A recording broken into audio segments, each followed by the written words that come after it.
Hello students, welcome back to my YouTube channel doctor Priyanka Singh maths.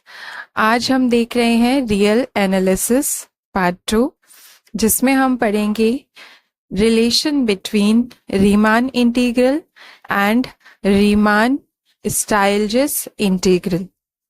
दोनों के बीच में क्या रिलेशन होता है और उसको प्रूव भी करेंगे। तो यहाँ पर एक थ्योरम की स्टेटमेंट मैंने लिख दी है जो कि शो कर रहा है relation between Riemann integral. This is relation between Riemann integral and Riemann style जस इंटीग्रल। आपने ये दोनों ही पढ़े होंगे। रीमान इंटीग्रल होता है जिसमें हम ऐसे लिख देते हैं शॉर्ट फॉर्म में, ये भी रिप्रेजेंट कर रहा है रीमान इंटीग्रेशन, और इसमें हम शॉर्ट फॉर्म में ऐसा लिखते हैं। सो यहाँ पर हमारा फंक्शन जो होता है वो क्लोज्ड इंटरवल ए बी से आर में डिफाइन होता है। यहाँ पर भी सेम रहता है, लेकिन यहाँ पर अल्फा एक और मोनोटोनिकली इंक्रीजिंग फंक्शन जुड़ जाता है।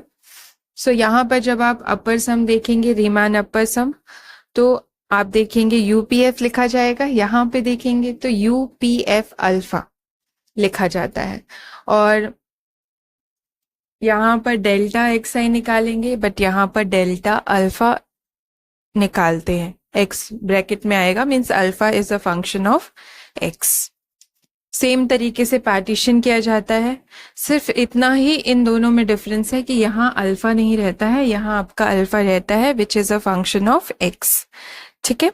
सो रिलेशन क्या होता है दोनों के बीच में वो हम बताएं तो इस थ्योरम से बताएंगे।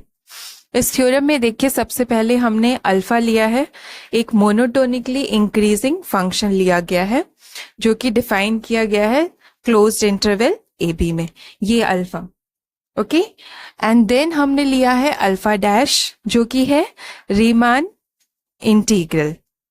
ये लिखा है ना, जो alpha dash belongs to R, capital R cursive में, and closed interval A B.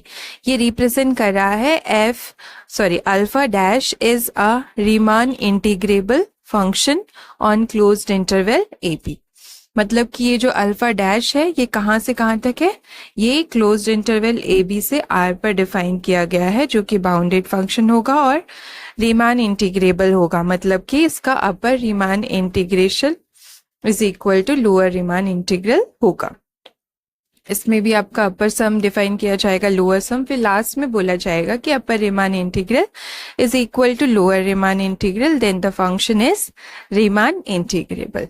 सो ये है हमारा गिवन कि ये फंक्शन जो है alpha dash, this is Riemann integrable on closed interval A B. Then हमने एक और फंक्शन लिया है F, which is a bounded function. मतलब ये भी फंक्शन जो है एफ है वो भी हमारा ए बी से आर पे ही डिफाइन किया गया है, and this is a bounded function. तब हमें बोला गया है देन दिस कंडीशन और ये वाली कंडीशन दोनों कैसी होंगी, if and only if condition. यहाँ बीच में क्या लिखा है, इफ एंड ओनली इफ, मतलब अगर ये है सो आप ये शो करेंगे, शो कर सकते हैं, कर होगा, और ये अगर कंडीशन है तो ये भी होगी। सो ये एक दूसरे के लिए इफ एंड ओनली इफ का काम करेंगी। आप ये एज्यूम करेंगे तो ये शो कर पाएंगे, और ये लेट करके चलेंगे तो ये शो कर पाएंगे। और ये है क्या, f belongs to R alpha.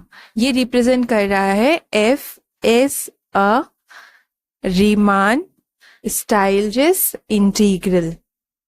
Okay, ये आर अल्फा क्या है, रीमान स्टाइलजेस इंटीग्रल को रिप्रेजेंट कर रहा है, और ये जो है आर ए बी ये रिप्रेजेंट कर रहा है Riemann integrable on closed interval A B. So यहाँ पर ये बोला गया है कि एफ आपका रीमान स्टाइलजेस इंटीग्रल होगा इफ एंड ओनली इफ ये जो फंक्शन एफ है और जो ये फंक्शन अल्फा डैश है, अल्फा डैश पहले से ही रीमान इंटीग्रेबल है, इधर पे भी लिया है उसको एफ के साथ प्रोडक्ट में, तब ये फंक्शन भी क्या होगा, रीमान इंटीग्रेबल होगा on closed interval A B. And moreover उसमें ये भी बताया गया है कि जो ये इंटीग्रेशन है, integration of function F over alpha from limit A to B, ये इक्वल होगा integration of this function F into alpha dash over X, X के रिस्पेक्ट में from limit A to B. ये दोनों ही इंटीग्रेशन क्या होंगे, आपस में इक्वल होंगे।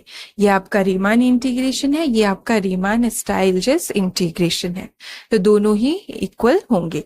Means F is Riemann Stieltjes integral if and only if F into alpha dash which is a Riemann integrable. तो यहाँ पर ये रिलेशन होता है रीमान स्टाइलजेस इंटीग्रेशन और रीमान इंटीग्रेशन में। सो ये है थ्योरम। अब हम करेंगे इस थ्योरम का प्रूफ।